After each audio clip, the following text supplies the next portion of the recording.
Thank you for the kind introduction and good afternoon, everyone. Yeah, it's a great pleasure for me to share some of our recent research and thoughts in this area about AI safety security with the ultimate goal of guarding the future. As Yushua just mentioned, yeah, we want to guardrail as much as we can for models, for agents, for applications, all the stacks over the AI applications, right? But how do we do that? What's the principle behind it? And what's a way that we should think about it, right? So hopefully the talk here can give a little bit of inspiration for everyone here. First of all, as we all know, yes, indeed, AI technologies currently has experiencing explosive growth and reach, right? Including our very familiar scaling law and also from the very important capability like reasoning capability, right? So the previous talk also mentioned currently for many models, very impressively, many of them have achieved more than 90% performance on the reasoning benchmarks, which is one of the most important capability for the models and AI. But with all this, of course, it has enabled a lot of new, applications, including finance, including customer service, chatbot, healthcare, etc. Right? But as we know, in this audience, especially, that we see that all these advanced technologies have also brought us a lot of security and privacy concerns. One of my favorite example, maybe you have seen it, is that back in 2016, the Social Press Twitter account was hacked via phishing emails, spreading the rumor that the White House has been attacked, which is very easy fake news to be detected by a rational human, but apparently, it's actually triggered an autonomous trading bot to dump a large amount of stocks within seconds and swipe about $136 billion in real world, right? So if we say, okay, this is back in 2016, what about now, right? We have much better, capable models and technologies. What about current safety security? And similarly, just last year, as we know, or maybe some of you know, the Lyft stock price just got jumped back about 30 to 50% improvement, increase because of a simple typo in the annual report, which is again very easy to be detected by a rational human being. But again, for the real world economic loss and consequences, we can see it really happens already.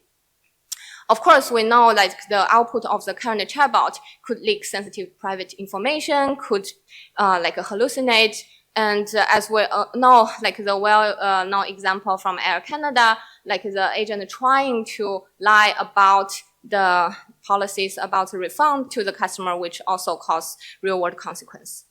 So as we can see with all these real-world examples already, living in a advanced and AI world is very lucky for us, but still we need to be very careful and aware of all these, vulnerabilities and weaknesses, which ultimately make it very hard for us to build a so-called trustworthy and secure AI system and platform.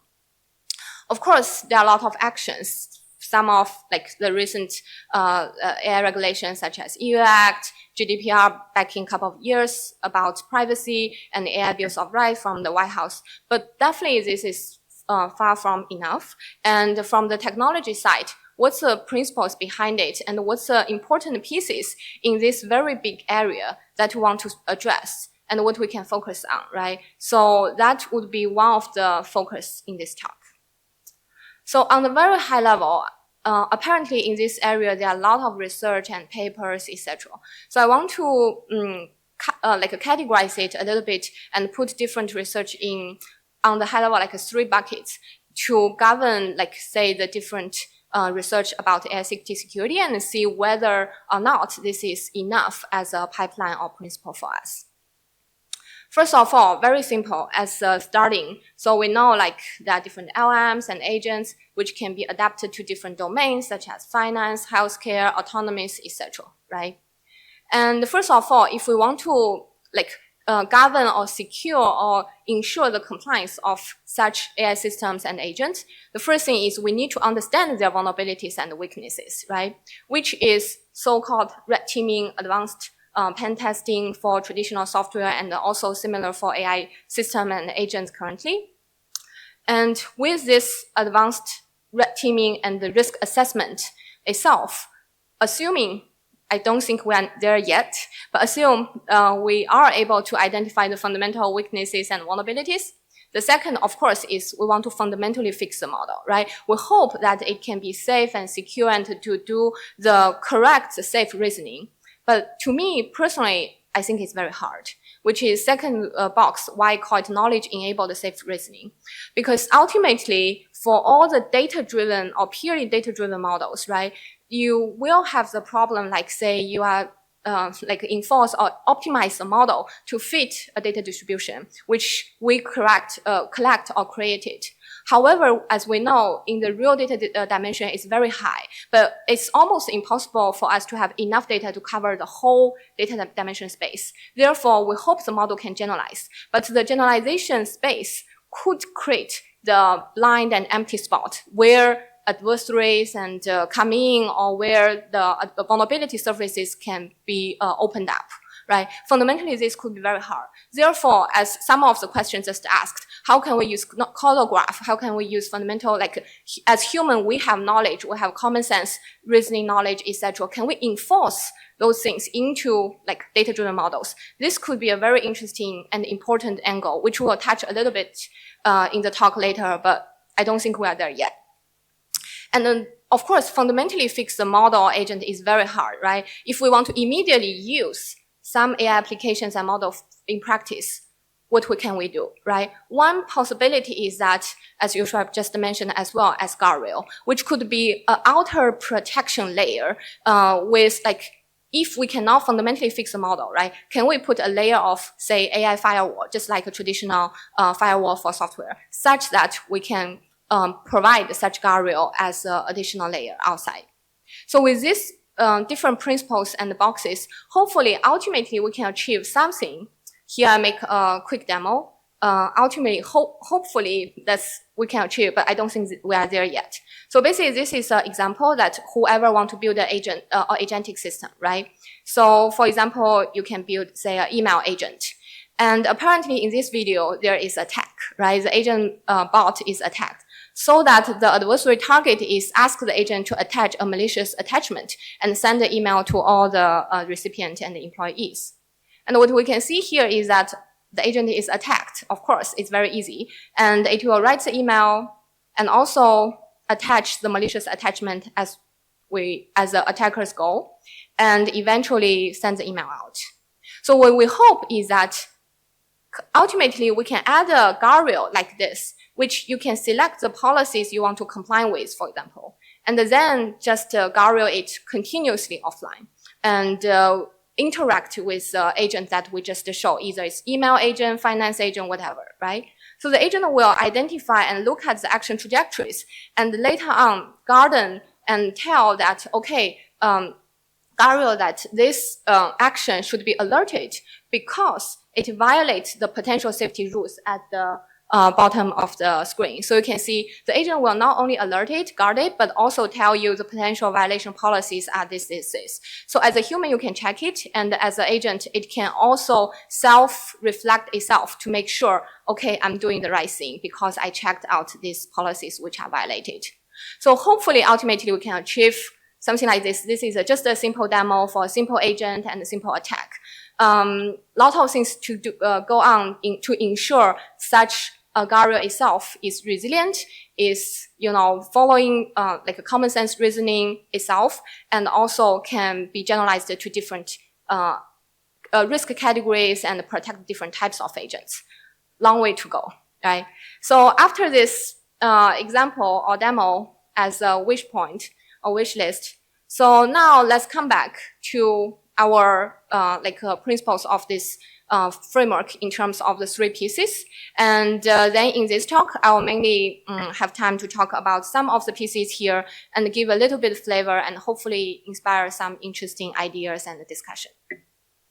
So first of all, risk assessment. This is something we cannot skip, right? Without the fundamental understanding about what's the vulnerabilities and the risks of existing like models, applications, and agents, it will be very hard to safeguard them, right? So we first need to understand.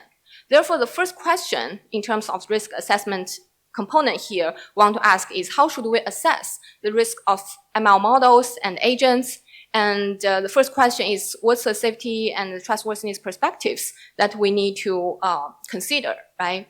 So I think some of you are familiar with this framework. I will not talk about in detail. So basically for LM itself, right? So we provide this decoding trust to cover different two principles. One is use case driven principle, where we see here toxicity, stereotype, adversarial robustness, OD, privacy, etc. To first provide this data, like use case driven risk perspective principle for such risk assessment.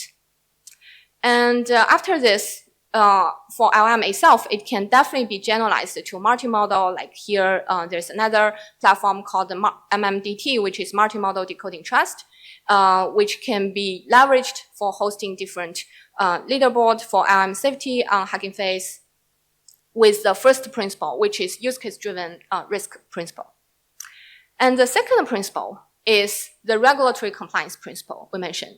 So particularly for AI, it's slightly different with other software, etc. Because for AI, historically, if we have human to do all the tasks, writing code, do different applications and do customer service, etc. As human, we have policy to follow, right?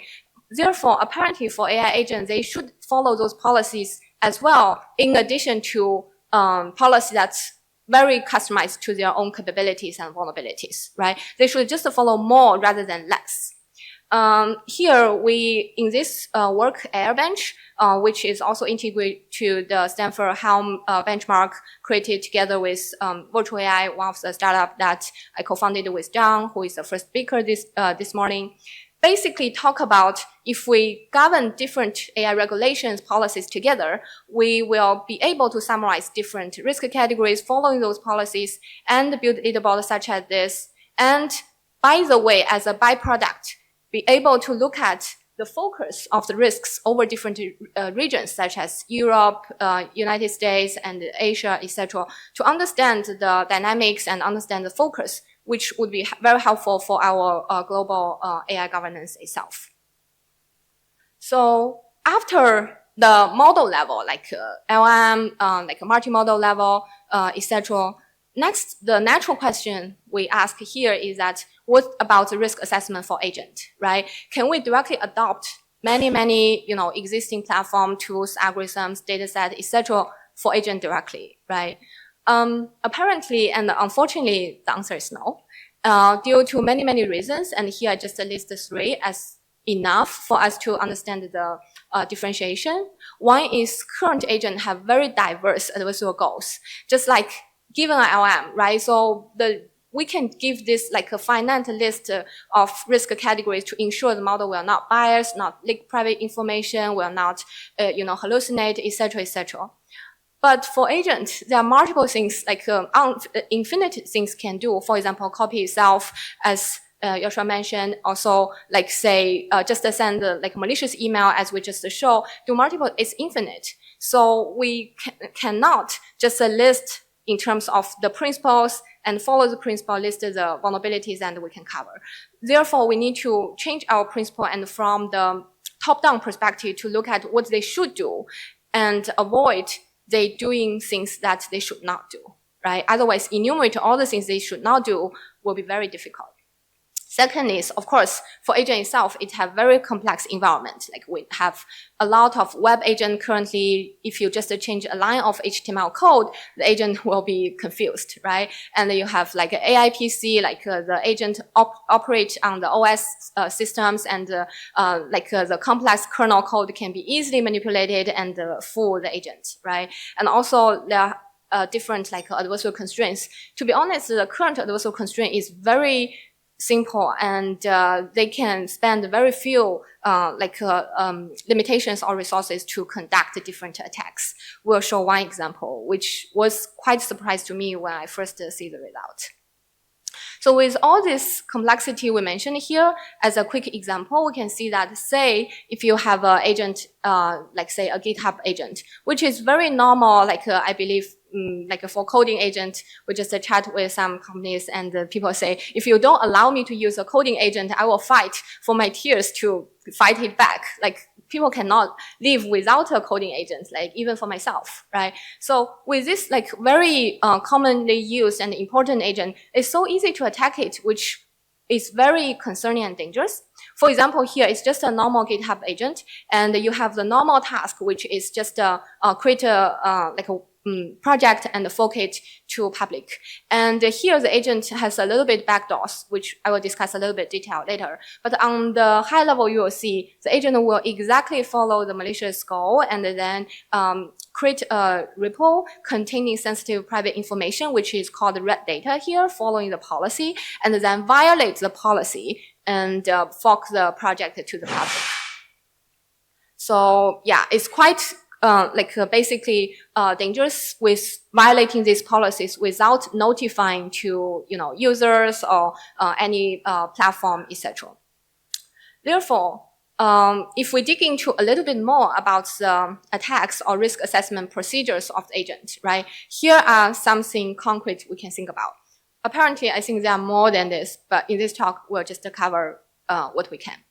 So first of all, attacker goal, as we mentioned, which could be very complex for adversary agent itself, right? So on the high level, we will say two. One is high attack success rate, of course. Second is to appear to be stealthy as possible, meaning that the behavior, like benign behavior, will not be affected. Like say whatever attack strategy or instances will appear very in context with the current instances. Lots of things. And there are various ways to attack agent currently as well. I mainly mentioned 3 levels, and there could be more, and happy to add to more of this discussion. One is on the data level, both training time, inference time. For example, training time or backdoor time, it means that it's very practical that all the agents currently will crawl tools and code and resources, websites from the open environment like internet, right? So it's very easy to be some of the website or tools to contain malicious code, malicious instructions, poisoning data, whatever, right? Therefore, on the data level, very easy to manipulate agent. But we'll see how easy it is, like to what extent, like how many, say, backdoor triggers or data you need to manipulate the agent. We'll see later. Okay. Second of all, is on the model reasoning level. So we know like chain of thought, reasoning steps, very useful and helpful for improving the benign capability of a model or agent currently. But here, very easily, the model reasoning and the COT, a process itself can be manipulated with just a couple of, demonstration examples or a couple of, lines of code and examples, unfortunately. So we need to be careful because currently, as we just mentioned, I think the model is still a data-driven model, even though we call it has reasoning capability, but it's not there yet for the real reasoning as human.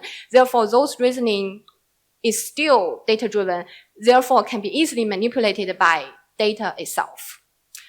And the environment level, right? We can, as we mentioned, easily manipulate the HTML code, kernel code for OS, etc., and the text agent. One quick example, which is one work I think some of you may be familiar with, called the bad chain.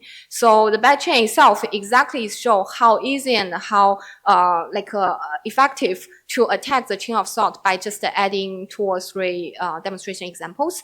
And here is an example of attack the agent driver, which is a driving simulated agent, so that you can not only attack the COT process itself and mislead the agent to give you a wrong action prediction, like a sudden stop. Additionally, you can attack the agent to be so accurate and precise, such that it can give you precise coordinates as action planning as the adversarial target, unfortunately. So with this, as we know, this is unfortunate, but next I'll dig into a little bit more on this data level attack for the agent to give a little bit more idea about how capable current attack could be and how vulnerable current agent could be, which I would, as I mentioned, I was a little bit surprised when I see the result as the first time, because it's just very hard to believe that the very capable agent currently are so vulnerable.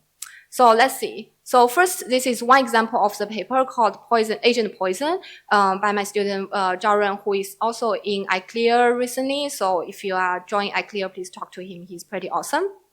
So in terms of providing such data level attack for any agentic system, right? There are at least two simple steps to do. One, iteratively optimize the trigger that you want, which should be capable, and we'll discuss that later, and what's the properties the trigger should have. Second of all, just ingest the trigger to whatever website tools you have, and add it to the instruction during inference time. That's all, right? Two simple step attack agent. And of course, you have a more complicated algorithm optimization to optimize the trigger, but we can discuss that later. So first of all, what's the properties we need to attack an agent for the trigger itself, right? On the high level, two property. One is unique, so that the uniqueness ensure that you can optimally and with high probability always select the the bad instance either in knowledge base in say RAG system or memory base in say agentic system, right? Second of all, compactness. Basically, from the embedding or a latent space point of view, you do want the trigger to form a compact space so that it doesn't appear to be too outlier, so that it can be easily detected by whatever detection tools or Guardrail models, right? So whether we can achieve this.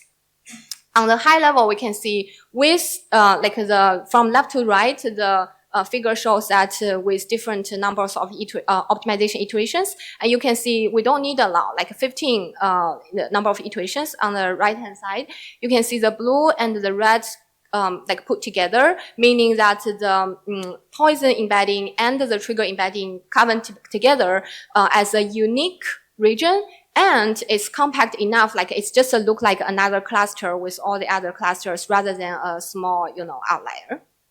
And with this, of course, from the, when we want to optimize it on the very high level, it's everything come back as the constraint optimization, where your objective here is, as I mentioned, uniqueness, compactness, subject to the constraint that you want to achieve adversarial goal, which is target, and also coherent with current context so that it can be stealthy. Details are not enough, not necessarily important here, but just want to show, based on this simple optimization, you can achieve whatever attack you can for different agents. One case study here shows that, similarly as we mentioned on the right-hand side, after 15 iterations of optimization, the region, which is a red dot here, can be very unique, compact. And if you look at the table, which shows the actual trigger after optimization, you can see the bottom row here shows the trigger itself, which is pretty amazing that, for example, for the agent driver, the trigger is just to be safe and make a discipline. Sounds like very normal, sentence, right? If I tell my drive agent, if you have such sentence like be safe and drive discipline, I would say it's very normal. I don't think it's adversarial or things. But this means the in-context constraint that we achieve, so that it can achieve the context pretty well and appear stealthy. Similar for other agent and EHR agent and other agent. Lastly, from the result itself, this is something I want to emphasize, and what I said was pretty surprising to me, is that look at the figure from left to right, and the x-axis here on the left two figure is the number of poisoning instances you add, and pretty amazing, you only need to add one poisoning instance. And in terms of the trigger length itself, you only need to add one token. Like the sentence I show is a long sentence which achieve higher ASR, attack success rate. But if you just add one instance, poison instance, one token trigger, you can achieve more than 60% attack success rate, unfortunately. And with all the the different numbers of triggers and different lengths of the trigger, you can see the benign performance almost doesn't hurt. Which means that this attack would be pretty stealthy and hard to detect in practice and pretty effective. So this leads to a lot of concerns in terms of very capable agents. These are state-of-the-art agents, but still the vulnerabilities and weaknesses of it is very obvious and concerning. And these types of optimization generalize to not only this driving agent, here, as we mentioned, but also to some other any agent, like say EHR agent is another medical agent, we can easily achieve the target like a deleted database and leak private information. So I would say pretty depressing, right, for the result. Therefore, after this depressing result, let's look at what can we do. Apparently, we don't have a solution, ultimate solution yet, but there are something we can do, I think, to make a tiny progress. So let's see what we can actually do in terms of enforce certain knowledge, such as causal reasoning, such as common sense knowledge, such as safety rules as knowledge, to ensure the logical reasoning capabilities with current data-driven model, just as a component itself, to ensure the overall end-to-end, hopefully disciplined reasoning and guardrail.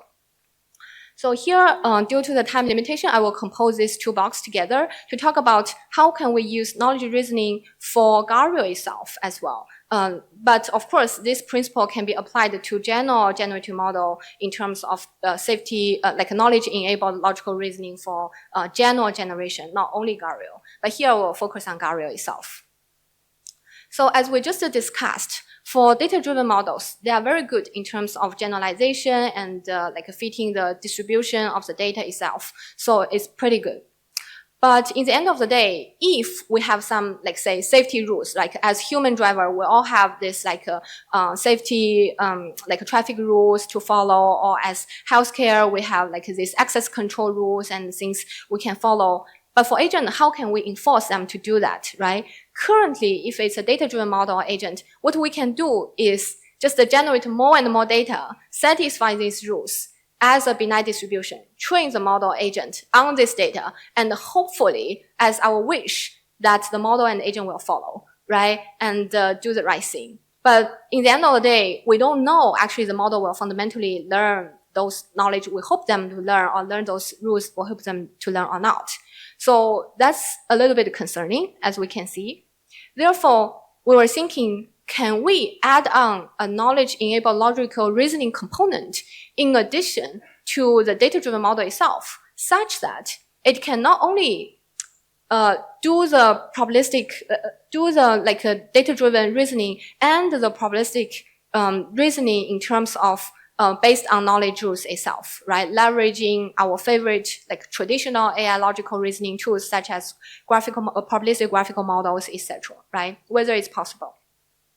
So with this, there is a simple demonstration work as Guardrail from one of my students, Min Hong, using knowledge-enabled logical reasoning to ensure a Guardrail model itself. And of course, we can try to apply such principle to general models itself, but there are a lot of additional challenges to address. So coming back to just take a look at this simple framework, which applies this principle, and let's see how much we can do and how much we can ensure. So basically, this is a simple example like Guardrail itself, right? The model trained currently, for example, LlamaGuard, AWS Bedrock, basically what it does is that given the input, either prompt or multi-model input, etc., and try to predict if this input or input-output pair are malicious or harmful or risky or not, right? So here, we have a lot of human common sense knowledge and the reasoning rules, right? So how can we enforce these rules for such prediction itself? So in this framework, what we can do is that, first of all, adding different data-driven models to predict different categories, for example, sexual violence, self-harm, etc. And we also have our knowledge ourselves. For example, we know if there's blood plus gun plus weapon, it may have high probability to infer there is a violence, there's a self-harm, etc., right? So can we enforce such rule into the data-driven learning models?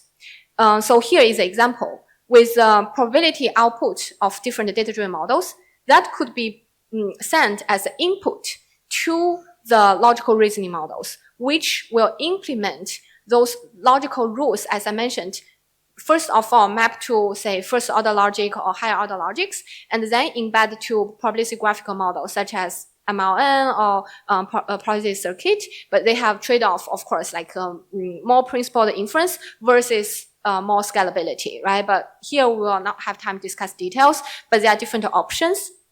And then after you're passing through the logical reasoning component, you will have better, high confident inference and will ensure that your final prediction output will not violate at least those logical rules we give to the models.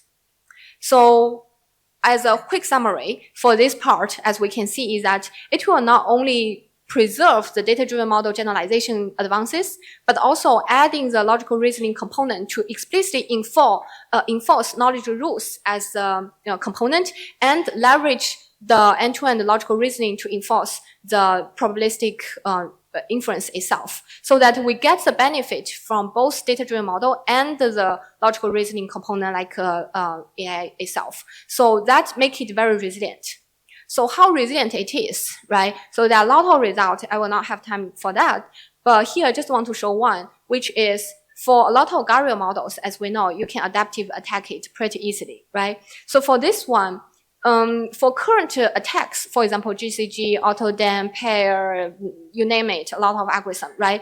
But all of them is based on like a data-driven model properties, which means you will mislead the data-driven model to misthink something differently because the model itself doesn't have its fundamental safe reasoning capability itself, right? Like for example, for all these attacks, you will not be attack human. Like the GCG strings and etc. Human will not do that because human have the fundamental logical reasoning, right? Therefore, these types of attack, like the data-driven level attack, will not be effective against the component I mentioned here, which integrate logical reasoning. So that, as you can see in the last two rows, almost 100% resilience against those data-driven based attacks.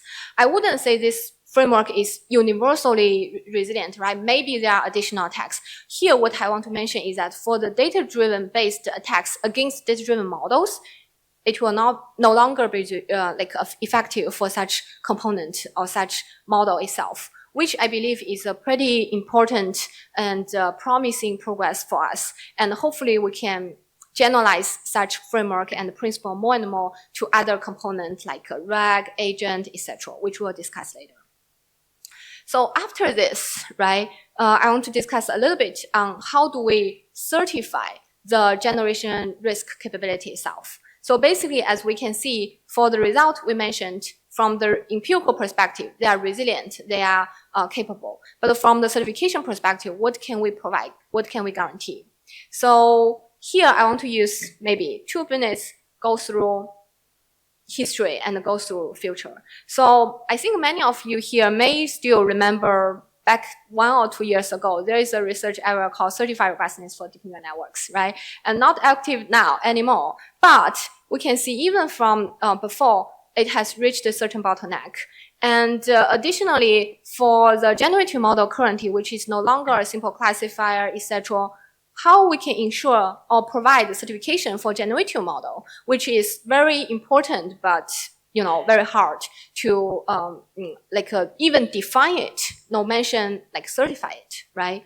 So here, one framework that we developed quickly here is leveraging the standard conformal prediction itself, but generalized to the generative model itself, so that you can not only achieve, say, empirical resiliency, as we just mentioned, but also achieve certain goals of certification, meaning that there are 2 goals. One is, if you give me a RAG or LM system and give me a set of configurations you have, which is here, the configuration here I consider as a lambda, which contains 3 variables. One is the number of instance you retrieve in a RAG system. Second is the number of tokens you generate. And third is the similarity among the tokens, which means you need to generate diverse enough token to achieve such certification. And apparently this will generalize to different types of models, and also it doesn't need to be token, it could be sentence level, whatever. But the framework itself gives you 2 guarantees. One is, given the configuration lambda and the model, will be able to give you a certification as the risk lower bound of the, a risk upper bound of certain, the generation model itself. Second is that if you have a desired risk level, say I want my model or system to always achieve lower than 20% risk level, what can I do, right? So basically here it can optimize reverse way to give you a set of configurations such that it can always achieve the risk lower than your desired level. So this is a high-level framework called C-RAG. If you're interested, happy to discuss more. But I will skip some details here and go to the final, just a closing example about our agent. So we have talked about how to integrate knowledge as a logical reasoning, how we can leverage different tools and algorithms and define the generation risks and ensure the generation risk. So once we apply or generalize to AI agent itself, apparently there are additional challenges, including how to verify it, how the agent action trajectories are very temporal, and how do we ensure the complexity of the safety rules and the requirement, how do we extract this, right? So really quick, want to say here is a shield agent, which you use another interactive component. It could be an agent, could be a model, but it need to be interactive with the agentic system itself to achieve such guarantee and guardrail, which is called shield agent. I think it's also presented in ICLEAR this year. So on the very high level, right? First of all, for agentic system, as we discussed, it's impossible for us to enumerate all the infinite number of risk categories. Therefore, we start from the top-down perspective. What's the safety rules and regulations and policy we should follow? So basically, extract several steps. Extract safety rules, map it into, say, linear temporal logic or whatever logic that we feel important and compliant with the system. Iterative optimize the rules in terms of the ambiguity, improve diversity, etc. And finally, map it to graphical models, as we just mentioned previously. Similar here, you can map to, say, probabilistic circuit as example. And then leverage an agent. Using such graphical model that we just built, retrieve the rules component, make your shield planning, and then call different tools to a guardrail in addition, in the sense of probabilistic inference and model checking by writing code following the rules that we just retrieved, and then do the final probabilistic inference. So ultimately, in practice, it can be very easily integrated as, say, a MCP server for the agent itself, so that whatever agent you have in your MCP protocol, you can just add this agent and perform such guardrail itself. As a final example, let me skip some. As a final example for this, for this video that we want to show for a finance agent. As we know, the finance market now is not good, and we don't want our agent to make mistake. And as you can see here, the instruction is buy me an Apple stock. But the agent is attacked and easily buy a decreasing stock from Microsoft and easily attacked. And similarly here, we add the agent and satisfy all the policy rules, including some finance rule like a FINRA here, and perform the guardrail. And eventually, as we just mentioned as the example at the beginning, ultimately this becomes true for the real world agent. For example, finance agent here, that it will show, okay, the action is not allowed because it violates the following rules. So this is a great vision. And ultimately, in the end, I want to say that, once upon a time, we have a map like this, and was a paper called right? And showing that after 30 years, this is how our internet spreads over the world, right? And currently, for language models, agent, ChatGPT, whatever, basically it's widely spread as well. But then about safety security, how do we govern it and what will it look like? Will it look like the internet itself as well to spread really in real world and everyone can use? Or it will be very concerning and no one can dare to use it, right? A question mark, but I think that's what's worth the community to explore together. Yeah, thank you.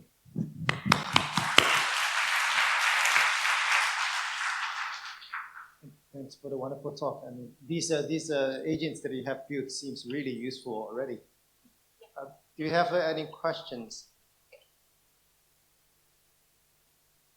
Maybe I can start with one for myself. So, on the discussion of whether we should be focused on improving the safety of the large model itself, or whether we should be really relying on these guardrail. Meaning, some people might regard these guardrails to be basically ever more bandages. Mm-hmm. What is your take on that? Yeah, that's a very good question. I think we need to do both because as we know, for fundamentally fix the problem and ensure a safe, secure AI agent is almost impossible. Even human make mistakes, right?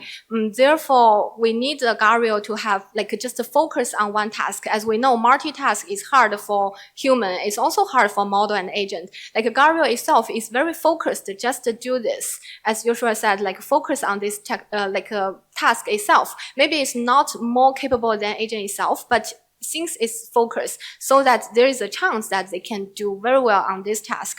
Therefore, I think the guardrail will still be needed. Plus, we want to improve the agent safety itself. Yeah. Questions? Yeah. Someone rush over. Yes.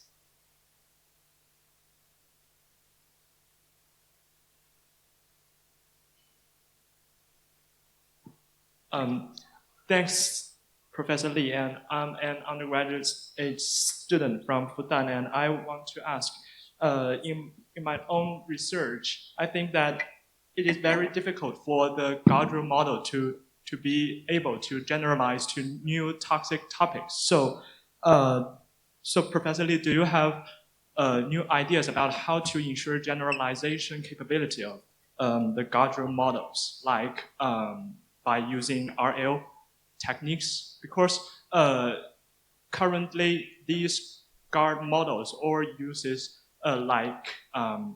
imitation studies, but that can cause the flaw in the new undiscovered toxic topics. Thanks. Yeah, thank you. Very good question. So basically, I think two things. One is still the data-driven learning, as you mentioned, using RL tools, using better self-data generation so that it can fix some missing blind point itself have, so that it should improve. But more fundamentally, I think, as I mentioned, another principle, the knowledge-enabled logical reasoning itself is also quite important ultimately, because, for example, the definition of toxicity has been changing over time as well, right? And but the principle usually will not change. Therefore, if we can enforce the principle to the model, and the model itself can reason like a human, like we, based on different scenario, different cultures, we will be able to figure out the toxicity component or content. So hopefully the model ultimately can perform such logical reasoning and be able to generalize in different scenarios as well. Thanks a lot. Any other question? Yep. It's coming. Thank you. Hi, Professor Lee. Thank you for your great talk. So I have a short question regarding the relation between the risk assessment and the safety guardrail. For example, so if we find some red teaming example, let's say from the risk assessment method, so how we improve our safety guardrail or the model itself? The most simple, the simplest way is to just use those samples to fine tune the model, right? But I'm not for sure whether this kind of way can generalize to unseen red teaming samples, or how we can dynamically develop them. Yeah, very good question. Indeed, I think we cannot do instance level, as you said. If we find one and we train Guardrail on it and find one train, this will be kind of an endless loop as a traditional game theoretical analysis, right?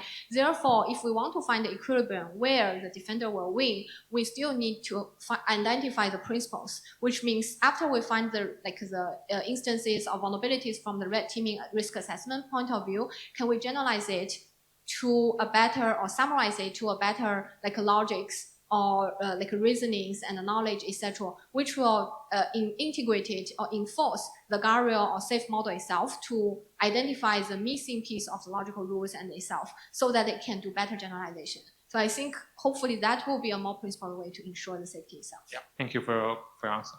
All right. So let's thank Professor Lee again.